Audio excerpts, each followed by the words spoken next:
지나가도 하늘의 소망이 내게 있네. 그곳은 웅장한 곳, 십자가 주님을 믿는 그날 놀라운 날이었네. 영원한 공고와 하늘의 복들을 주님께 받았다네. 하늘 영광 내 맘에 넘치네. 십자가로 주 나를 구했네. 내 죄를 씻었네. 어두운 밤 밝았네. 하늘 영광 내 맘에 넘치네.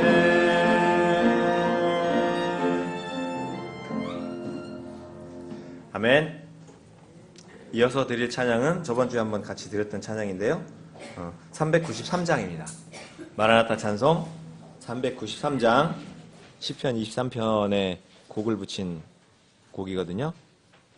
1절 드리고 간주 드린 후에 2절 한 번 더 드리겠습니다.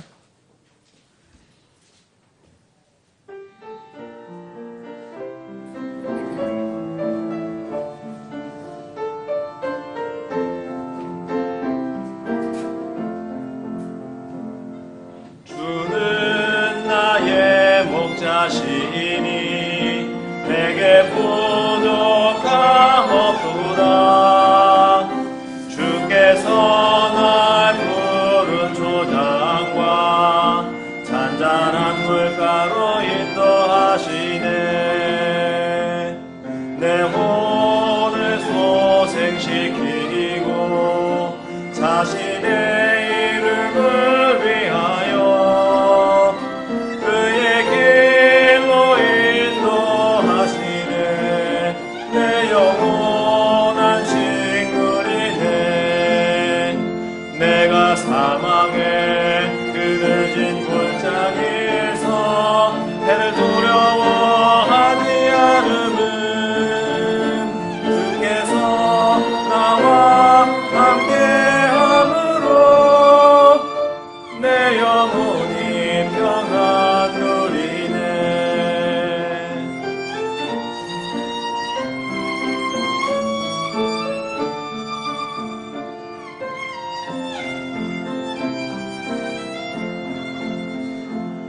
주는 나의 목자시니 내게 부족함 없도다.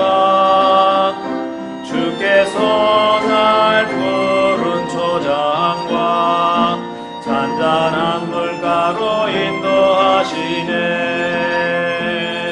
내 혼을 소생시키고 자신의 이름을 위하여 그의 길로 인도하시네.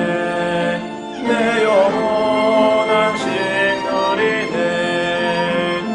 내가 사망의 그늘진 골짜기에서 해를 두려워하지 않음은 주께서 나와 함께함으로 내 영혼이 누리네. 아멘. 주님께서 우리에게 충분한 목자가 되심을 믿습니다. 힘들고 어려운 중에 있더라도 주님이 계셔서 안전함을 믿고요, 이 땅에서도 주님과 동행함으로 기쁨을 누리는 삶을 살기를 원합니다. 39장 1절 간주 3절 드린 후에 다음 예배 순서 진행하도록 하겠습니다.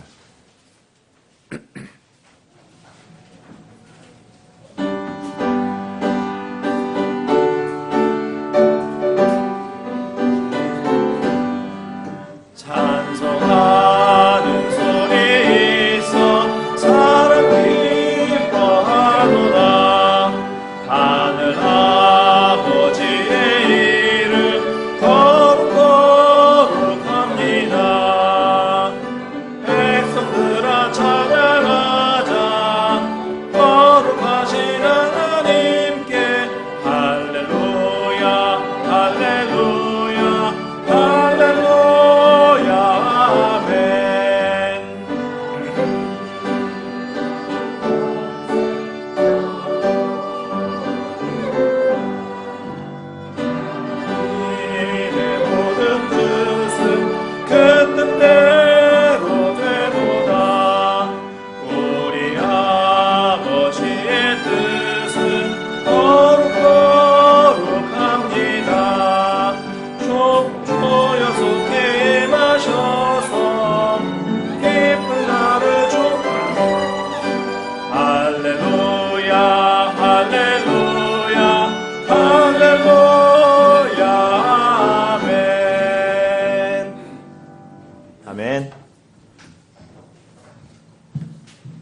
네, 다 같이 일어나셔서 찬송가 21장 찬양드리겠습니다.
감사하신 아버지 하나님, 오늘도 우리가 하나님께서 주시는 생명의 양식을 먹고 우리를 지으시고 낳으신 하나님 아버지를 찬양하고 감사하는 인생 본연의 도리를 다할 수 있게 해주심을 감사합니다. 우리가 지나간 때 우리 조상 아담 안에서 사람이 신들과 같이 될 것이라는 사탄의 말에 속아 하나님께서 정해주신 사람의 길을 떠나 각각 제 갈 길로 가던 자들이었는데, 주님께서 인생으로 오셔서 죽으심과 살으심을 통해서 우리에게 다시 인생 본연의 길을 찾아주심으로 이제 하나님께서 우리의 아버지가 되고 우리는 하나님 아버지의 아들이 되는 축복의 길을 열어주신 것을 감사합니다. 참으로 흙으로 지음받아 숨이 코에 붙은 이 보잘것없는 인간을 하나님께서 절대적으로 필요하셔서 갈망 가운데 찾아오시고 또 주님의 말씀을 통해 우리를 하나님의 목적 안으로 인도하심으로 우리가 끝까지 소망을 가질 수 있게 하신 것을 감사합니다. 오늘도 설교자가 그 말씀에 복 주시길 원합니다. 온 세상이 다 어디론가 열심히 가고 있지만 주님의 얼굴을 보지 못한 상태에 있습니다. 오늘도 주님의 말씀을 통해 주님을 아는 빛을 우리에게 비춰주시고 우리가 헛된 길을 가지 않도록 우리에게 분명한 길을 밝혀주시길 원합니다. 그래서 우리가 주님과 동행하길 원하고 또 주님의 길에서 열매 맺게 되길 원합니다. 우리 주 예수 그리스도 이름으로 기도드렸습니다. 아멘. 앉아주십시오. 찬송가 462장 찬양 드린 후에 헌물을 위해서 기도해 주시겠습니다.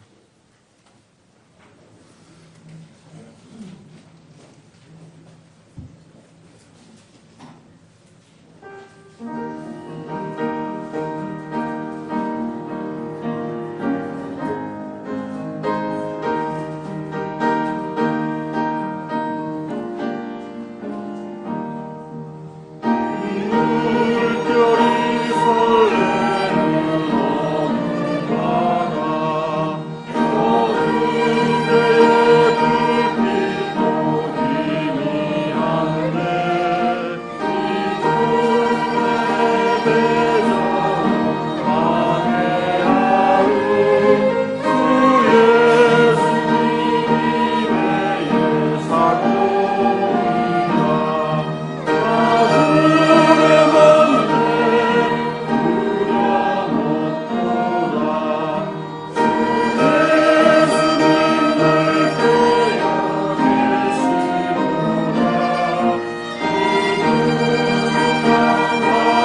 드려진 헌물을 위해 기도드리도록 하겠습니다. 아버지 하나님, 감사합니다. 우리를 세상 속에서 불러주셔서 주님의 자녀 삼으시고 또 한 주간 우리가 세상 속에 살 동안에 주님의 사랑으로 우리를 지켜주셔서 이 자리에서 주님을 찬양드리고 주님께 경배드리고 또한 물질을 드릴 수 있는 기회를 허락하여 주시니 감사합니다. 아버지 하나님, 이 땅에 사는 동안 우리가 땀을 흘려야 먹고 살 수가 있습니다. 그러한 가운데 또한 주님께서 우리에게 소출을 허락하여 주셔서 그 소출을 주님께 감사함으로 먼저 드립니다. 아버지 하나님, 이 물질에 많고 적음을 보시지 않고 물질을 드리는 마음의 중심을 보시는 주님께서 기꺼이 주님께 드리는 그 물질을 기쁘게 받아주시고 이 물질이 사용되는 곳에 주님의 은혜가 풍성히 나타날 수 있도록 주님 함께하여 주시옵소서. 우리 교회에게 복을 주시고 우리 교회를 통해서 혼의 구원의 일들이 풍성히 이루어질 수 있도록 주님 이 교회에게 힘을 주시기를 원합니다.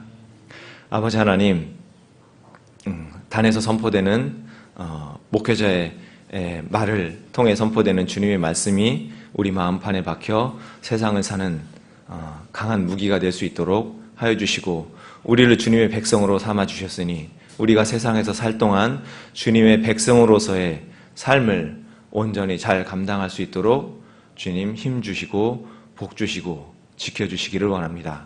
주님께서 나팔소리와 함께 우리를 부르실 그날을 소망하며 오늘 하루도 그 소망으로 서로를 위로하고 사랑하는 가운데 우리 교회가 오늘 드리는 모든 우리 교회가 오늘 하루 드리는 모든 일정이 주님께서 기뻐 받으실 만한 것이 될 수 있도록 항상 함께하여 주시옵소서. 오직 주님께서 영광 받으시기를 원하오며 거룩하신 예수 그리스도의 이름으로 기도드리옵나이다. 아멘.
예, 교회 소식 참고해 주시기 바랍니다.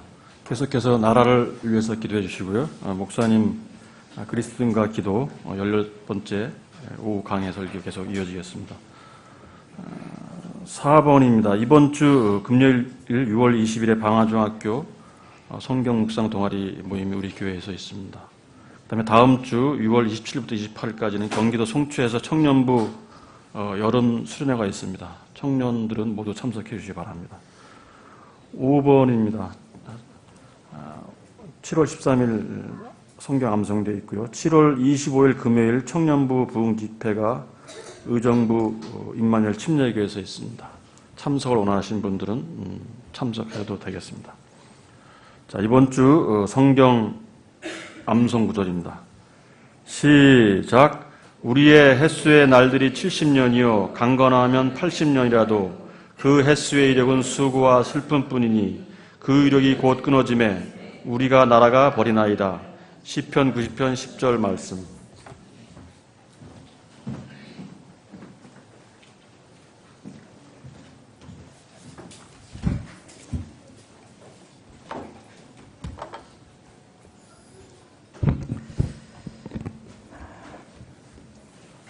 오늘 반가운 손님이 있어요.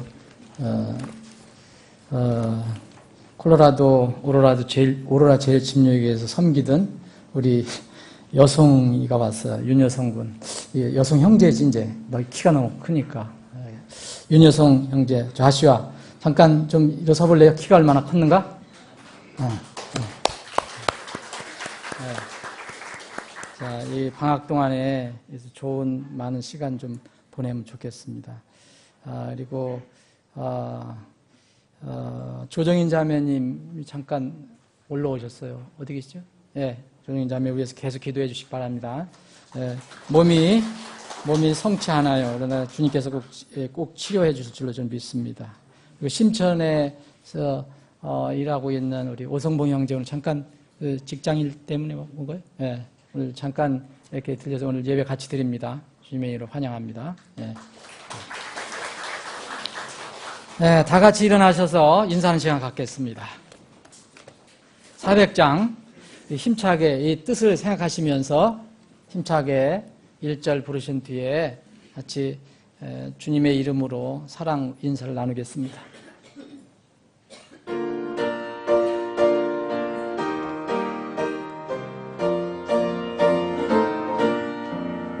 주의 진리 위에 십자가 물기 하늘 높이 서들고 주의 군사 되어 영광스럽게 찬송하며 나가세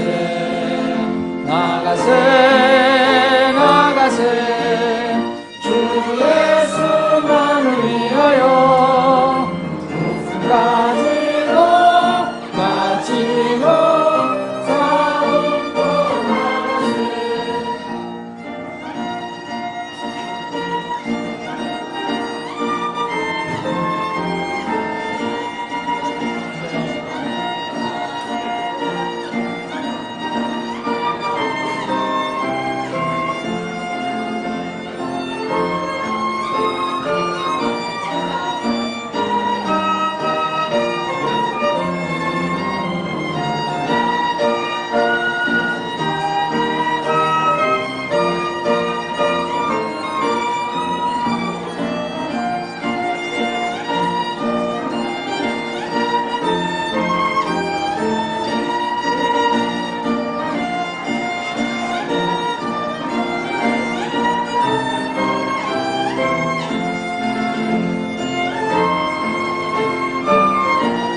우리가 지금 찬양한 것처럼 예수님을 위해서 우리가 목숨까지도 바치고 싸워야 할 때가 다가오는지도 모르겠습니다.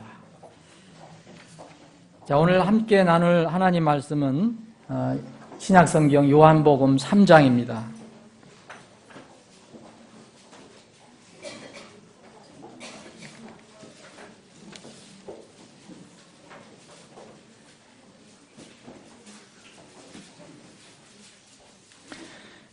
(3장) 22절부터 30절까지 제가 봉독하는데 여러분들과 함께 읽을 부분을 말씀을 드리겠습니다. 제가 요한복음 3장 22절부터 30절까지 제가 봉독하겠습니다.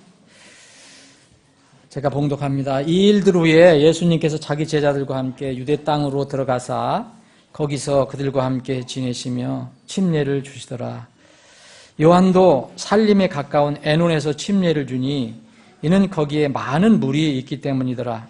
또 그들이 와서 침례를 받으니 이는 요한이 아직 감옥에 갇히지 아니하였기 때문이더라. 그때 요한의 제자들 중에 몇 사람과 유대인들 사이에 정결하게 하는 일에 대하여 논쟁이 벌어지매 그들이 요한에게 나와 그에게 이르되 랍비여, 선생님과 함께 요르단 건너편에 계시던 분 곧 선생님이 증언하시는 바로 그분께서 침례를 주매 보소서 모든 사람이 그분께로 가나이다 하니 요한이 응답하여 이르되 하늘에서 주지 아니하시면 사람이 아무것도 받을 수 없느니라. 28절부터 30절까지 3절 함께 읽겠습니다. 시작합니다. 내가 말한 바 나는 그리스도가 아니요 그분 앞에 보내어진 자라 한 것을 너희 자신이 증언하느니라. 신부를 얻는 자는 신랑이나 서서 그의 말을 듣는 신랑의 친구가 신랑의 음성으로 인하여 크게 기뻐하나니 그런즉 나의 이 기쁨이 성취되었노라. 그분은 반드시 흥하여야 하되 나는 반드시 쇠하여야 하리라 하니라. 아멘. 아버지 하나님, 오늘 복된 주일 아침에 저희들에게 이 우리가 봉독한 이 생명의 말씀을 허락해 주심을 감사합니다. 오늘 이 말씀을 우리에게 주셨으니 이 말씀 속에 담겨있는 생명의 양식을 저희들이 얻기를 원합니다. 이 말씀의 저자이신 주님께서 이 말씀을 저희들에게 잘 가르쳐 주시고 알려주셔서 이 말씀을 통해서 우리가 또 힘을 얻고 생명을 얻는, 생명의 양식을 얻는 귀한 시간이 되게 하여 주옵소서. 하나님께서 도와주시 않으면, 성령께서 도와주시 않으면 우리는 말씀을 문자 그대로 사람의 글로 바라볼 수가 있습니다. 주님, 저희들 도와주셔서 이 말씀의 뜻을 정확히 우리가 알고 우리의 삶 속에 또 그대로 적용할 수 있게 하여 주시옵소서. 이 시간에 전폭을 주님께 의탁하옵고 거룩하신 예수님의 이름으로 기도합니다. 아멘. 우리는 하나님이 아니기 때문에 실수를 많이 하고 또 때로는 오류도 범합니다. 그게 잘못된 것은 아니지만 자연스러운 거죠. 우리 인간으로 보기에는. 근데 우리가 신앙생활 할 때는 우리는 기준을 가지고 있습니다. 하나님 말씀이라는. 누구도 이렇게 방해할 수 없고 또 무시할 수 없는 그 기준이 하나 있습니다. 그게 하나님 말씀인데 우리가 이 삶 속에서 어떤 오류나 실수를 이렇게 할 때 이 기준에 비춰봐서 이것이 잘못된 것이라고 생각하면 이제 그 말씀을 따라서 고치면 됩니다. 하나님께서 우리에게 원하시는 것이 있다면 우리가 하나님을 믿고 섬기는 데 있어서 하나님께서 원하시는 방법대로 하나님께서 정하신 방법대로 섬기기를 원하시는 것이 분명합니다.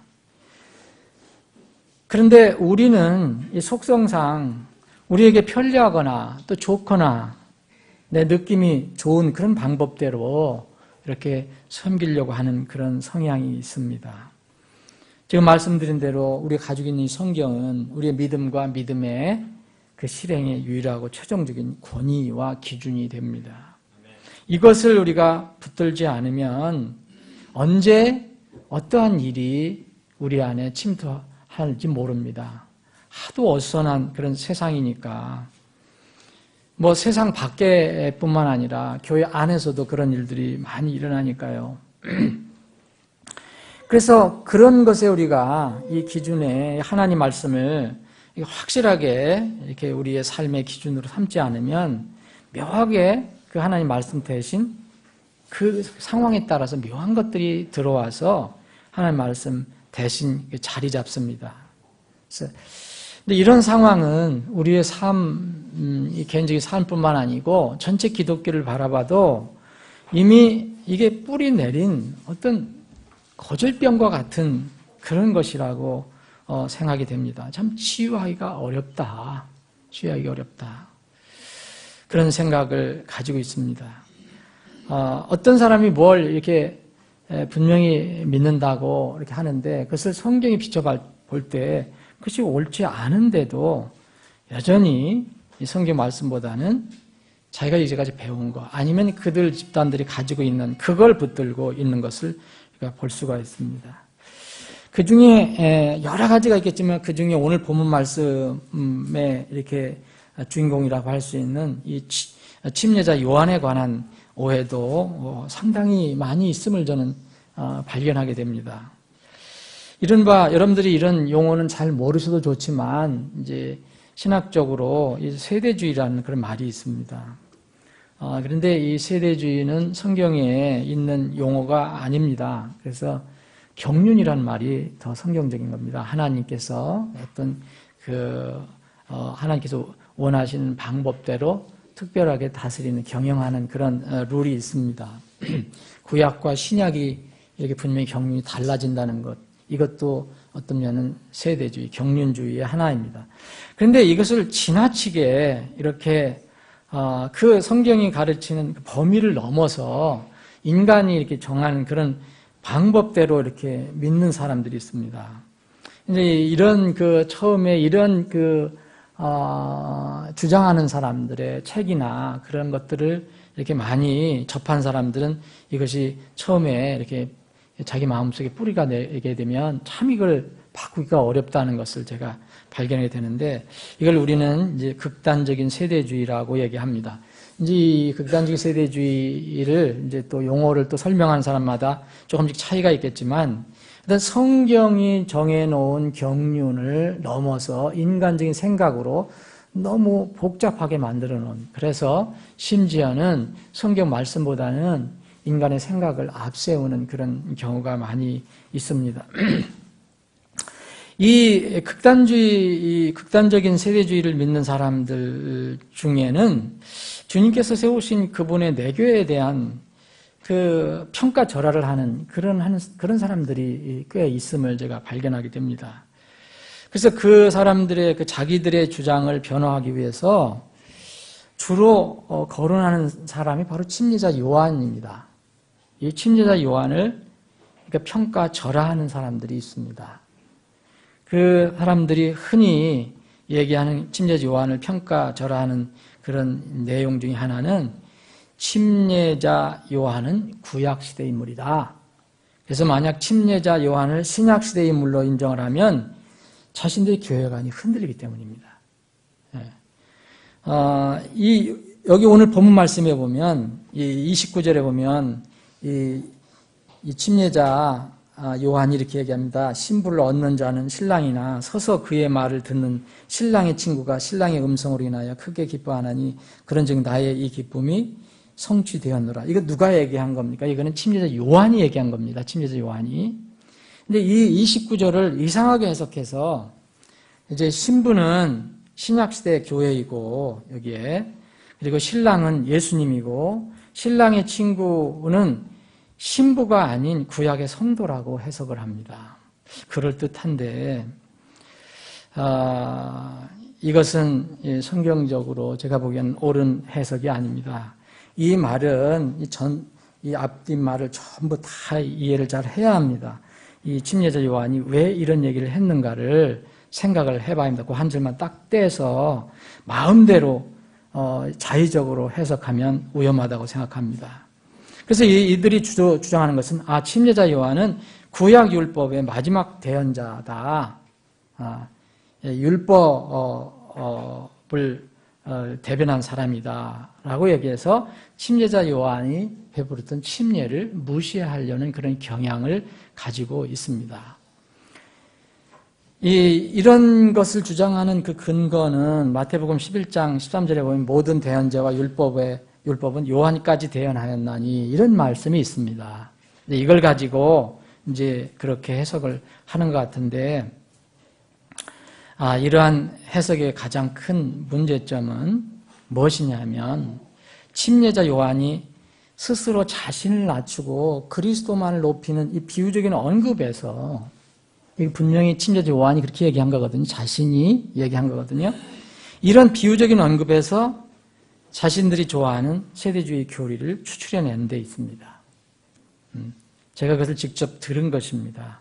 여기서 신약시대 신부는 신약시대 교회이고 신랑은 예수님이고 신랑의 친구는 신부가 아니니까 구약 성도다.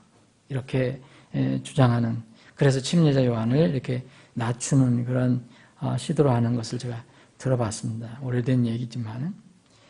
근데 왜 침례자 요한이 이런 이야기를 했을까? 그리고 침례자 요한은 이 시대에 우리에게 무슨 의미가 있는 것일까?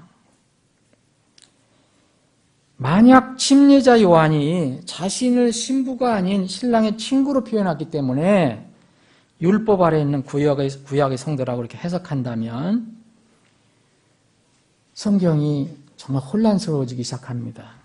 여러분, 사도 바울은 고린도 교회에게 보낸 편지가 있습니다. 거기서 자기는 뭐라고 얘기했느냐면 자기는 이 교회 성도들과, 그러니까 신부와 예수님, 신랑을 이렇게 혼인을 이렇게 중매해 주는 사람으로 비유를 했습니다. 고린도후서 11장을 보면 내가 하나님께, 고린도후서 11장 2절에 보면 내가 하나님께 속한 질투로 너희에 대하여 질투하노니 이는 내가 너희를 순결한 천으로 그리스도께 드리기 위해 한 남편에게 너희를 정혼시켰기 때문이라. 자, 여기는 바울 사도가 나오고 예수 그리스도가 나오고요. 그 다음에 또 너희라고 칭함을 받은 이 고린도 교회의 성도들 얘기합니다. 바울 사도는 고린도 교회 성도가 아닙니다. 그럼 제3자인데 어떤 면은, 그러면 바울 사도는 여기서 이 고린도 교회를 그리스도께 순결한 처녀로 드리기 위해서 중매를 했던 중매장이라고 했다면 바울 사도는 신부가 아닌가? 만약 그분들의 논리라면, 이 요한복음 3장을 그렇게 해석하는 논리라면 이것도 그렇게 해석해야 맞습니다. 사도 바울은 정혼시킨 사람이기 때문에 자신은 예수 그리스도의 신부가 아니고 예수 그리스도는 자신의 신랑이 아니라면 이거 큰일 나는 일입니다. 뭔가 또 새로운 계급 생기고 뭔가 이상한 일들이 벌어지게 됩니다. 사도 바울이 예수 그리스도와 영적으로 결혼할 필요가 없는 제3의 존재와 같은 그런 사람이라고 해석할 수가 있는가 이겁니다. 그것은 참 너무 성경을 이렇게 왜곡하는 그런 해석이라고 봅니다. 누구나 성경을 해석할 수 있는 자유가 있습니다. 그러나 성경은 정말 전체 성경을 잘 살펴보고 기도하고 자기의 욕심이나 자기의 사상이나 자기가 믿는 바를 이렇게 강조하기 위해서 그걸 써먹으면 안 되고 성경 말씀에 먼저 우리가 엎드려야 합니다. 이 침례자 요한을 구약시대의 인물로 고집하는 이런 사람들은 이 사도 바울이 하는 말을 짐짓 모른 채 합니다. 끝까지 그런 모른 채 하고 침례자 요한 말을 구약의 틀에 가둬놓습니다. 저는 이렇게 생각합니다. 침례자 요한은 분명히 구약과도 관련 있는 사람입니다. 근데 신약과도 분명히 관련이 있습니다. 침례자 요한은 구약과 신약을 잇는 과도기적인 인물로 저는 봅니다. 그래서 구약을 끝내고 신약을 시작한 인물입니다. 예수님을 6개월 전에 예비한 사람입니다. 하나님께서 그렇게 정하신 사람입니다. 침례자 요한의 생애는 그것밖에 없었습니다. 아무것도 없습니다. 예수님을 이제 미리 알려주고 그 길을 닦아놓는 그런 일생의 그런 삶의 목적 이외에는 아무것도 없었습니다. 그 생애가 그 목적이 끝났을 때 하나님께서는 그 목숨을 또 거둬가시죠. 다시 말씀드리면 이 침례자 요한은 분명히 구약과도 관련이 있지만 동시에 신약의 은혜를 선포한 사람입니다. 만약 침례자 요한이 어떤 사람들이 얘기하는 것처럼 구약 율법의 마지막 대언자라 하고 신약의 은혜와는 관련 없는 인물이라면은 우리가 믿는 예수 그리스도의 복음은 크게 손상이 됩니다. 신약 성경은 예수 그리스도의 복음의 시작이 바로 침례자 요한의 침례로부터 시작이 된다고 얘기합니다. 침례는 그래서 굉장히 중요한 것입니다, 여러분. 오늘 아침에도 말씀드렸지만은 침례가 구원은 아닙니다. 구원의 요소가 아닙니다.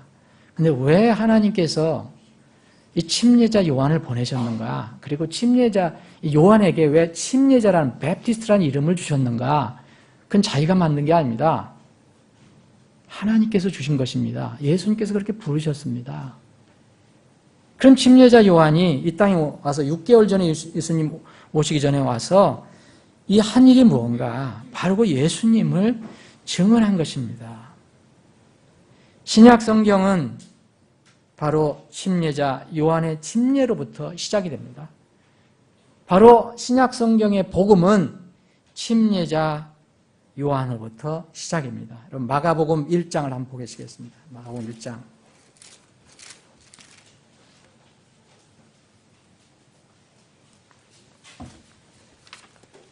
마가복음 1장 1절입니다. 하나님의 아들 예수 그리스도의 복음의 시작이니라. 분명히 마가복음 1장 1절, 여러분들 그거 이해 못하는 분은 아무도 없겠죠? 하나님의 아들 예수 그리스도의 복음의 시작이 됐다고 그랬습니다.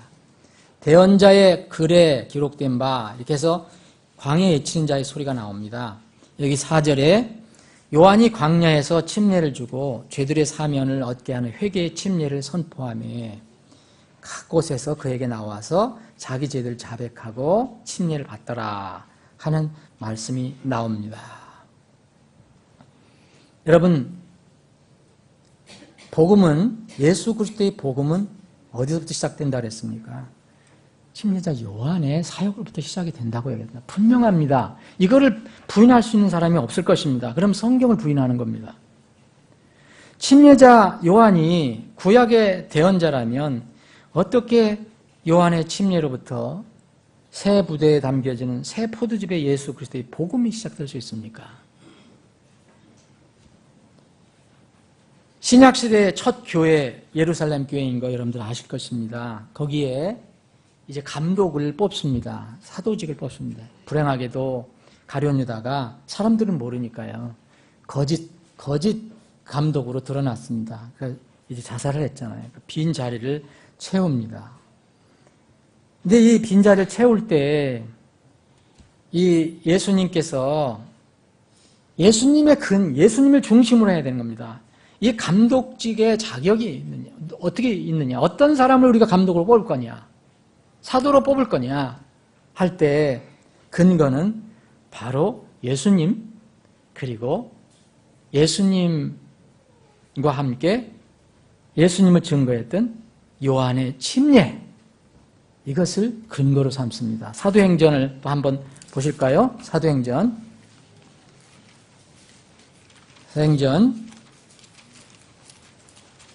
1장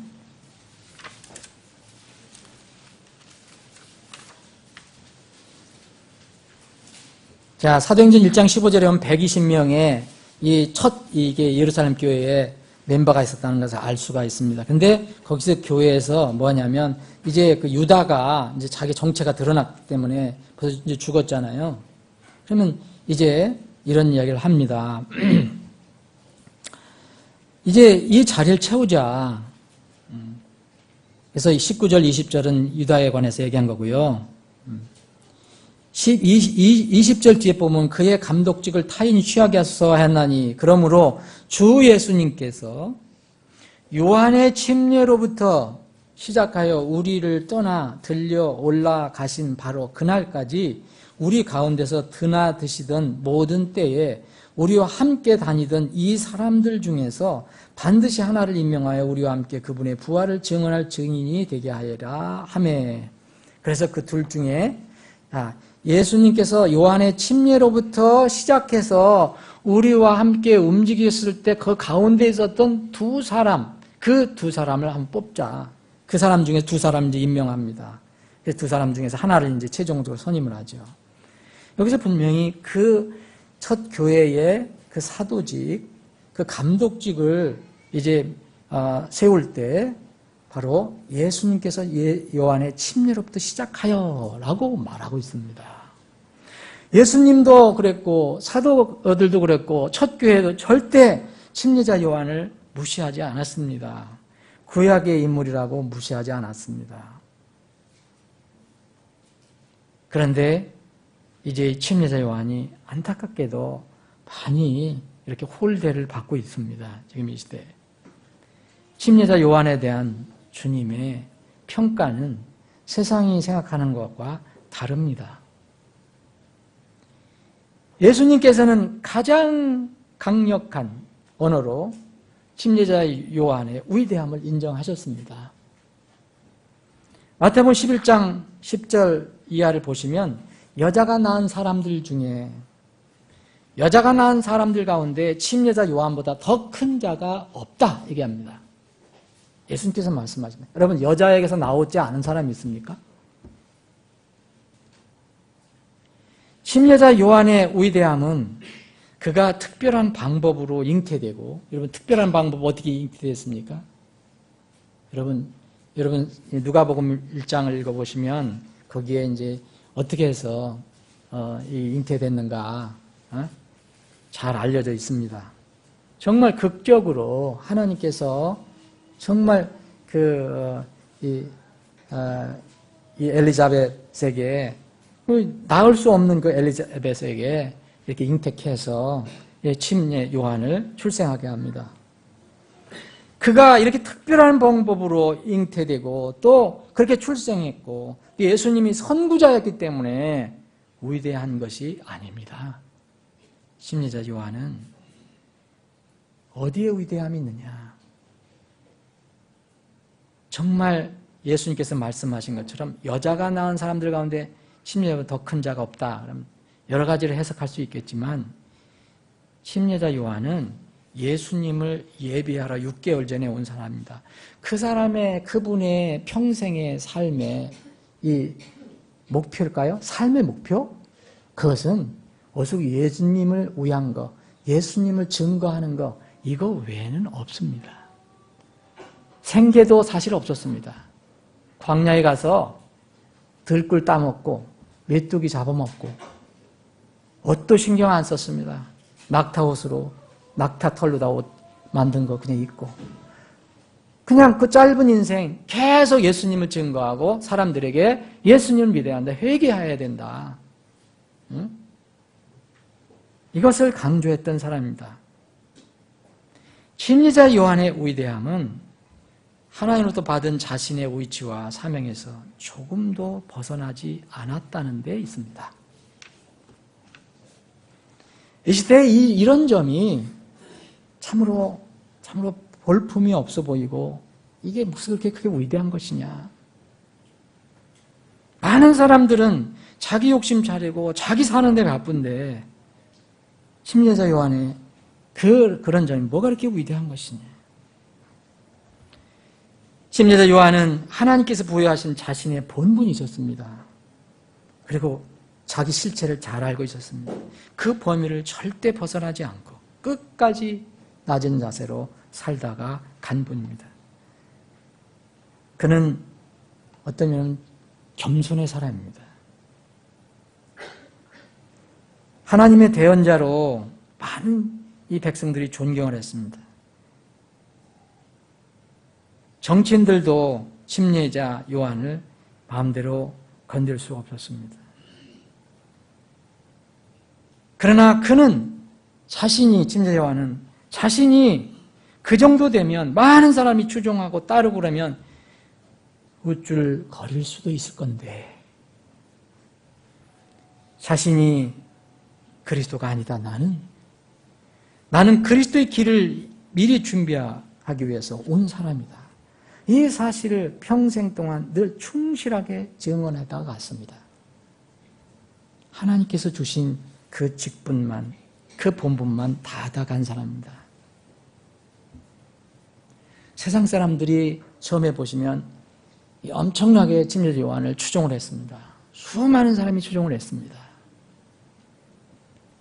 근데 세상 사람들이 자신을 아무리 위대하게 생각하더라도 침례자 요한은 잠시라도 자신의 본분과 위치를 떠나지 않았습니다.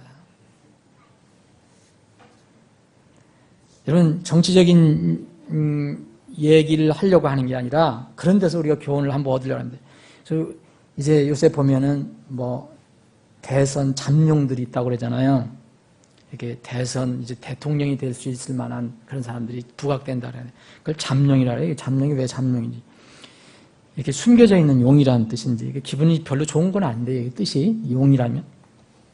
어쨌든 간에 어떻게 해서 그런 사람을 만듭니까? 사람들이 인기를 얻을 때, 사람들이 추종할 때, 야, 저 사람 괜찮아. 저 사람 멋있어. 저 사람 훌륭해. 이렇게 사람들이 추종을 할 때 대통령으로 나옵니다. 그렇죠? 아마 그런 논리로 하면 침례자 요한은 예수님을 얼마든지 제치고 그때 당시 뭔가 영적인 실권을 잡을 수 있었을 것입니다. 수많은 사람들이 추종했습니다. 근데 그럴 때마다 침례자 요한은 정말 놀라운 그런 위대함을 드러냅니다. 침례자 요한의 위대함은 두 가지로 정리할 수 있습니다. 첫 번째는 옳고 그른 거에 대해서는 확실했다. 공의, 하나님의 의, 이거에 대해서는 추호도 타협하지 않았다. 회개를 그래서 강조한 겁니다. 회개. 여러분, 엄청난 인기가 있었습니다. 그래서 자기에게 침례를 받으러 오는 사람들이 있었습니다. 수많은 사람들이 있었습니다.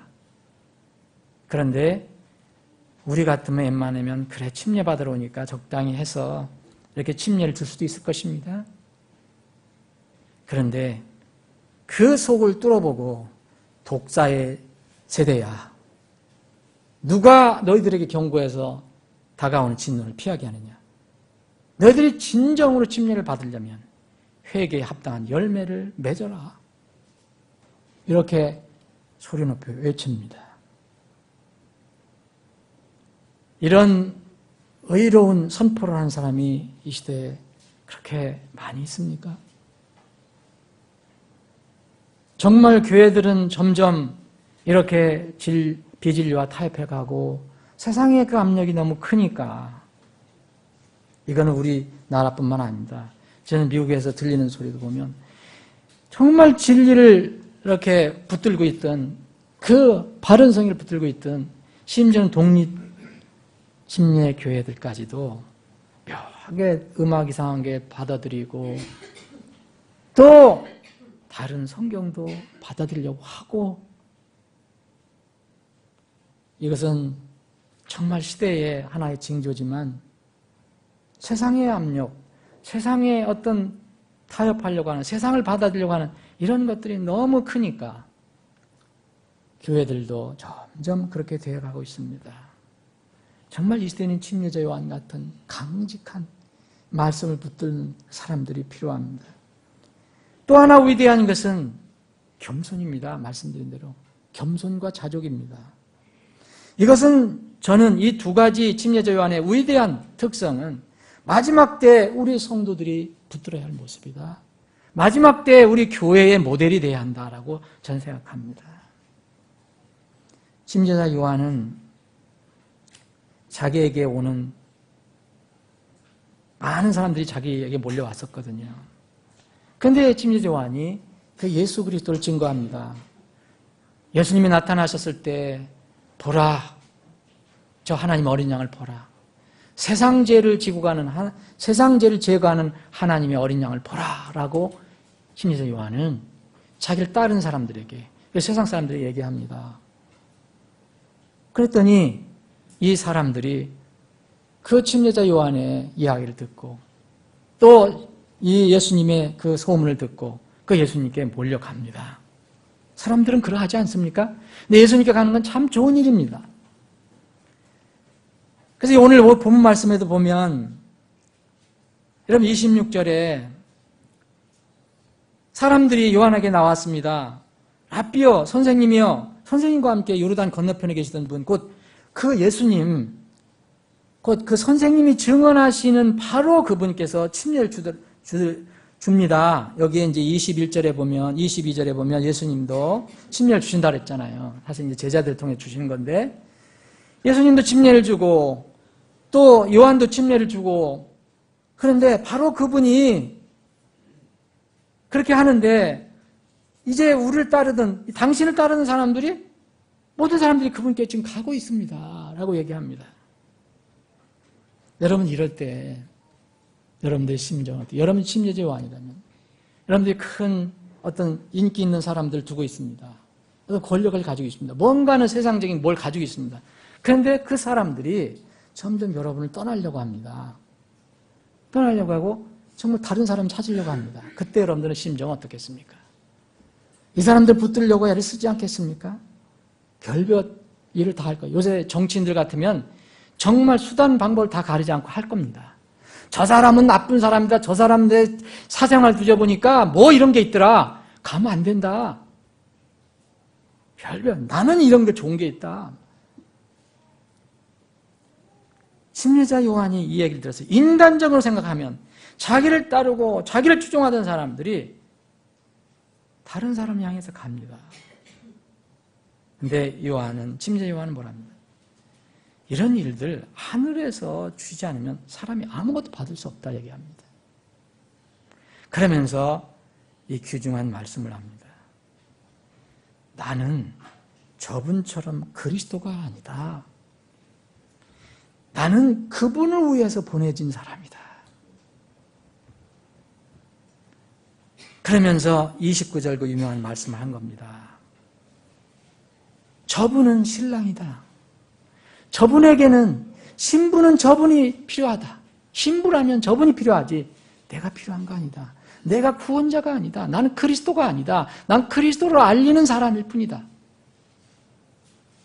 신부를 얻는 자는 신랑입니다. 내가 신랑이 아니다. 나는 저분의 친구일 뿐이다. 여러분, 신랑의 친구가 가장 기쁠 때, 여러분 결혼식 갈 때 신랑 친구가 가서 좋아하는 게 뭡니까? 신랑의 음성으로 인해서 기뻐하는 거 아닙니까? 여러분, 이 결혼식에 갈 때, 여러분 절대로 신랑과 신부보다 더 화려한 옷은 입지 않는 것이 예의입니다. 저는 그래서 굉장히 그럴 때 생각을 하거든요. 가급적이면, 야, 신랑, 신부가 드러나야 되는데, 네? 정말 사람들이, 야, 저 사람 신랑보다 더 나은데? 신부보다 나은데? 이런 얘기를 들으면 그건 곤란하다는 거죠. 신랑의 친구가 돼서 정말 바르게 하는 일은 신랑의 음성으로 인해서 기뻐하는 거지, 내가 신랑이 돼야 되겠다, 그렇게 생각하면 안 되죠. 침례자 요한은 자기에게 모든 사람들이 이제 예수님께 몰려간다는 소리를 들었을 때 정말 인간적이라면 동요가 일어날 수가 있을 것입니다. 그런데 아무 동요 없이 자기 사형 목적을 밝힙니다. 사랑하는 여러분, 이 말씀은 저와 여러분들에게 지금 하나님께서 묻는 말씀인지도 모릅니다. 여러분들에게 좋은 거, 또 여러분들이 기분 좋은 거, 여러분들이 생각하는 거, 또 여러분들의 인기, 또 뭐 여러분들이 생각하는 여러 가지 좋은 것들이 서서히 떠나갈 때 그것이 하나님의 영광을 드러내는 일이라면 여러분들은 그것을 받아들일 수 있습니까? 여러분들이 것이 줄어들고 대신 그것이 주님 것으로 늘어나는 것. 이럴 때 여러분들의 마음은 어떻습니까? 사실 인간적인 마음으로는 자신이 없습니다. 내 걸 비우고 주님 걸 높여댄다는 게 그렇게 쉽지 않기 때문입니다. 신부를 얻는 신랑이 나는 아니다. 난 신랑의 친구일 뿐이다. 그럼 신랑의 친구가 가장 좋아하는 건 뭡니까? 신부가 신랑으로 달려가는 것 아닙니까? 근데 이런 데에 마음 상하는 것은 뭔가 잘못된 것이다. 그래서 이 신랑의 음성을 듣는 것이 자신은 가장 큰 기쁨이라고 얘기합니다. 신부를 위해서는 반드시 신랑이 흥해야지 신랑의 친구가 흥해서야 되겠습니까? 그러면 그 혼인은 어떻게 되겠습니까? 혼인식장에서 신부가 자기 신랑은 내두고 다른 멋있는 신랑 친구에게 눈을 자꾸 돌리면 되겠습니까? 여기에 침례자 요한의 위대성이 있습니다. 침례자 요한의 이 겸손한 모습. 겸손한이라는 것은 항상 말도 조용히 하고 말도 안 하고 움직임도 좀 부드럽게 하고 이게 겸손이 아닙니다. 옳은 건 옳다. 그런 것은 그러다. 분명히 얘기하면서 하나님만 높이는 것. 예수님만 높이고 나는 낮아지는 것을 얘기합니다. 다른 사람을 높이고 나를 낮추는 것이 겸손입니다. 여러분, 저는 목소리 나직하게 하면서 아주 부드럽게 행동하면서 교만한 사람들 많이 봤습니다. 그럴듯하게 말하면서 자기 실속 차리는 사람들, 그럴듯하게 말하면서 자기 이속 차리는 사람들. 사랑하는 여러분, 우리에게 필요한 것은 신랑입니다. 사실 우리는 우리가 필요하지 않습니다. 우리는 우리 자신을 어떻게 할 수가 없습니다. 우리를 도와주시고 이끌어 주실 수 있는 분은 우리의 신랑입니다. 침례자 요한은 누가 얘기하는 것처럼 예수 그리스도가 필요 없는 그런 사람이 아닙니다. 예수 그리스도의 친구라서 특별한 존재가 아닙니다. 침례자 요한도 자신의 죄를 사하고 자신의 값을 지불하고 구속하실 구원자 예수 그리스도가 반드시 필요한 사람이었습니다. 그런데 그렇게 표현한 것뿐입니다. 그도 여전히 신랑이 필요한 신부였습니다. 침례자 요한의 위대한 신앙은 거기에 있습니다. 그분은 반드시 흥하여야 돼. 나는 반드시 쇠해야 하리라. 여러분, 내가 흥하고 예수님 같이 흥할 수 있는 방법 없습니다. 여러분, 내가 세상에서 모든 것을 다 취하고 예수님도 취할 수 있는 거 없습니다. 내가 세상에 있는 것을 잡고 버리고 낮아질 때 예수님은 우리를 통해서 흥해지실 수 있습니다. 예수님께서 마지막 때의 현상의 하나로서 사실은 그리스도에 대한 사람들의 태에 관해서 말씀하신 것이 있습니다. 많은 사람들이 침례자 요한이 평생 증언한 그리스도 대신 엉뚱한 거짓 그리스도를 따르게 될 것이라고 말씀하셨습니다. 거짓 그리스도의 특징은 이겁니다. 잘 살펴보시면 그분은 망해도 좋고 나는 흥해야 한다는 겁니다.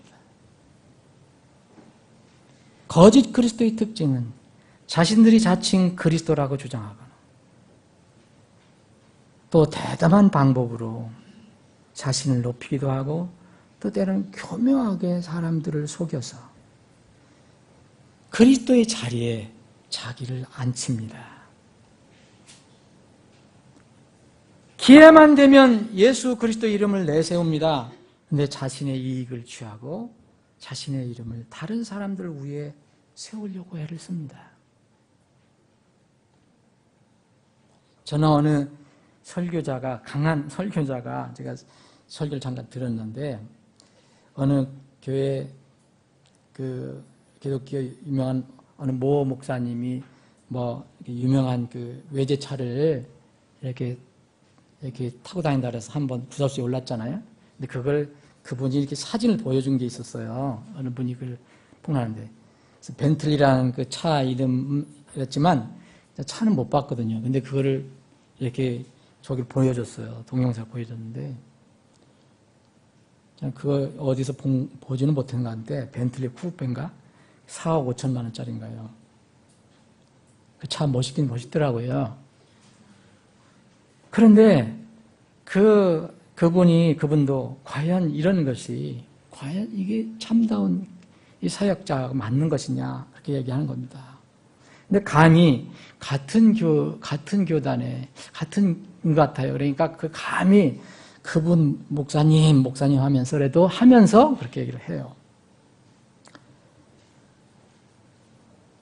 그리스도의 특징과 적그리스도의 특징은 분명히 다릅니다. 근데 교묘하게 잘못 생각하면은 같게 보일 때가 있습니다. 침례자 요한이 증언한 그리스도는 이런 분입니다. 침례자 요한은 그분을 예비하기 위해서 오셨다고 그랬어요. 그러면 침례자 요한도 그분처럼 닮아가야 됩니다. 근데 예수님은 어떻게 오셨습니까? 예수님은 이렇게 오셨습니다. 이 침례자 요한이 얘기한 것처럼 예수님도 스스로 말씀하셨어요. 이제 나는 쇠어야 한다. 내가 죽어야 너희들이 산다. 마태복음 20장 28절인가 보면 세상 죄를 제거하는 하나님의 어린 양으로 오신 예수님은 이런 분입니다. 섬김을 받으러 오지 아니하고 도리어 섬기며 자기 생명을 많은 사람들의 대속물로 주려고 오셨다 그랬습니다. 예수님께서 친히 그렇게 말씀하셨습니다. 나는 섬김을 받으러 온 것이 아니다.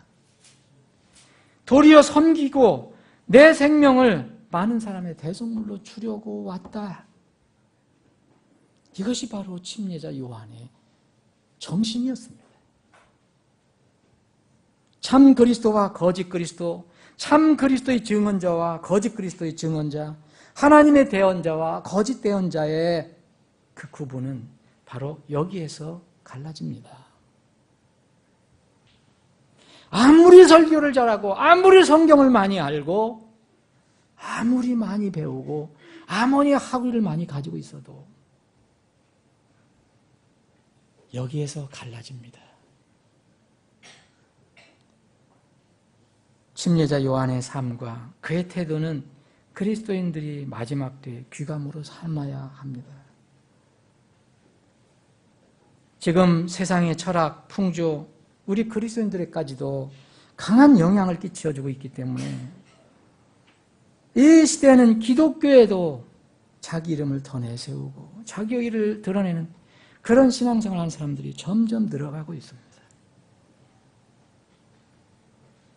성공 철학, 번영 철학, 자기 만족 철학 이런 것들이 지금 이게 자기 자신을 이렇게 존중하라 하는 이런 이상한 철학이 많이 들어와서 교회에서도 그것을 자리 잡습니다. 성경 지식이 조금 없다고, 나는 성경 지식이 많다고, 또 나는 이런 것을 가지고 있다. 저 사람 저게 없다. 초세기에 있었던 고린도 교회와 비슷한 그런 상황이 되어가고 있습니다. 어떤 사람들은 교회에서도 다른 사람들로부터 인정을 받지 못하거나 자신이 다른 사람들 위에 있지 않으면 견디지 못하는 사람들이 있습니다. 우리 교회는 이런 분이 한 분도 없어서 정말 감사합니다. 저는 이런 이야기를 많이 듣습니다. 목사님들 통해서. 그런데 정말 이 시대는 이 침례자 요한, 이 신앙이 정말 정신이 필요하구나. 그리스도인이 뭡니까? 이미 옛 자아는 죽었다는 사람 아닙니까? 새로 태어난 사람 아닙니까? 그런데 여전히 그리스도 안에서 사는 것이 아니고 내 육신 안에 사는 사람들이 있습니다. 이런 사람들은 겉으로는 예수님을 엄청 얘기합니다. 예수님은 빠지지 않습니다. 그런데 속으로는 그리스도가 희생이 되더라도 나는 반드시 성공해야 한다. 이런 태도로 살아갑니다. 그리스도는 혹시 욕을 먹고 교회는 욕을 먹더라도 죄하더라도 나는 반드시 성공해야 돼. 내가 손해보면 안 돼. 이렇게 외치는 사람들이 많이 있습니다. 말씀을 정리해 보겠습니다. 침례자 요한을 이렇게 무시하고 홀대하고 자기들의 교리를 위해서 이렇게 구약의 인물이다. 침례를 이게 중시하지 않는 사람들이 얘기합니다. 그런 사람들은 그렇게 얘기하더라도 우리는 성경 말씀을 통해서 침례자 요한이 하나님께서 정말 주신 우리의 귀한 인물이라는 것을 생각하고 침례자 요한의 그 정신을 우리가 본을 받아야 합니다. 우리가 살아도 주를 위해 살고 죽어도 주를 위해 죽나니 우리가 살든지 죽든지 주의 것이로다. 이것이 바로 침례자 요한의 한평생의 삶이었습니다. 그는 죽음으로써도 예수 그리스도의 영광을 드러냈습니다. 나는 누가 흥하기를 바라는 것인가? 내가 스스로 흥하기를 바란다면 진정한 그리스도인이 아닙니다. 내가 쇠하더라도, 내가 손해보고, 내가 세상으로부터 욕을 먹고, 예수님 때문에 욕을 먹고, 진리 때문에 내가 어려움을 당하더라도 주님의 이름은 높여지기를 원하는 이런 사람이 참다운 그리스도인입니다. 내가 흥하고 성공하게 하는 존재가 내가 아니고 바로 나의 주 그리스도라는 것을 고백하는 사람들이 참된 그리스도인들입니다. 침례자 요한, 영어로 이야기하면 베프티스트. 베프티스트 얼마나 좋은 이름인지 여러분들 정말 잘 인식을 못할 것입니다. 그런 의미로 따져보면 예수님도 베프티스트였고 침례자 요한도 베프티스트였고 초세기 사도들 모두 베프티스트였고 저는 어떤 종파를 얘기하는 게 아닙니다. 믿음을 얘기하는 것입니다. 믿음. 이 베프티스트 요한은 이 어지러운 마지막 때에 거듭난 성도들, 침례 신앙을 가지고 있는 사람들의 정말 모델이 되어야 합니다. 그분은 반드시 응하여야 돼. 나는 반드시 세하여야 하리라. 기도하시겠습니다.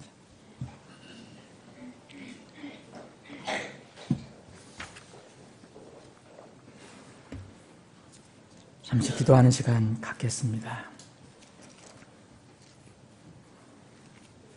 우리 육신이 끈질기고 세상은 정말 치열하게 강력하게 우리 그리스도인들을 유혹하는 것 우리 잘 알고 있습니다.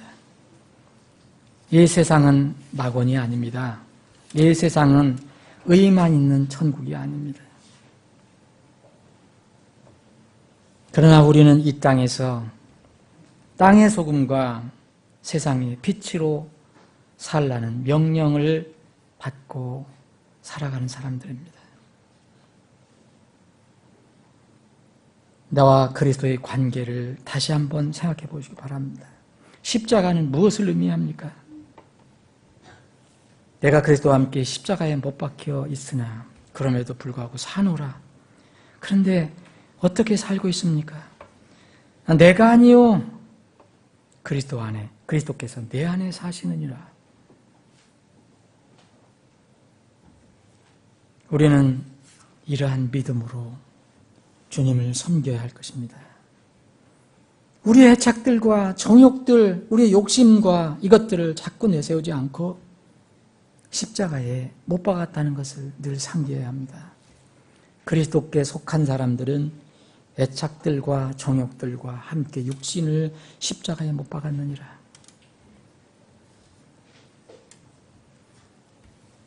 그래서 우리는 자랑할 것이 전혀 우리에게 없습니다. 오직 예수 그리스도와 그분께서 십자가에 달려서 피 흘려 돌아가신 십자가 외에는 없습니다. 나는 우리 주 예수 그리스도의 십자가 외에 결코 어떤 것도 자랑할 수 없나니 그분으로 말미암아 세상이 나에 대하여 십자가에 못 박혀 있고 나 또한 세상에 대하여 그러하니라. 아버지 하나님, 세상은 점점 우리 육신을 부추기고 또 우리를 내세우며 대신 예수님을 낮추고 진리를 낮추게 하는 그런 세상에 살고 있습니다. 유혹은 점점 강해지고 있습니다. 이런 세상에서 우리가 어떻게 살아가야 할까요? 주님, 하나님께서 예수님 6개월 전에 보내주신 침례자 요한의 삶을 생각해보고 그 침례자 요한의 그 믿음의 그 정신을 한번 기억하기를 원합니다. 평생 예수님을 흥하게 하고 자기는 쇠하게 하겠다는 그런 각오로 살았던 침례자 요한. 세상의 부귀 영화를 다 떠나보내도 오직 주님의 영광만을 위해서 살았던 그 침례자 요한을 우리의 삶의 모델로 삼기를 원합니다. 우리가 침례자 요한 같은 그런 신앙을 갖게 하여 주옵시고 우리 교회가 침례자 요한 같은 주님만 높여드리는 그런 교회가 되게 하여 주시옵소서. 오늘 말씀을 들은 모든 성도들에게 주님께서 예배하신 하늘의 큰 복과 능력을 충만히 허락하여 주시옵소서. 거룩하신 예수님의 이름으로 기도합니다.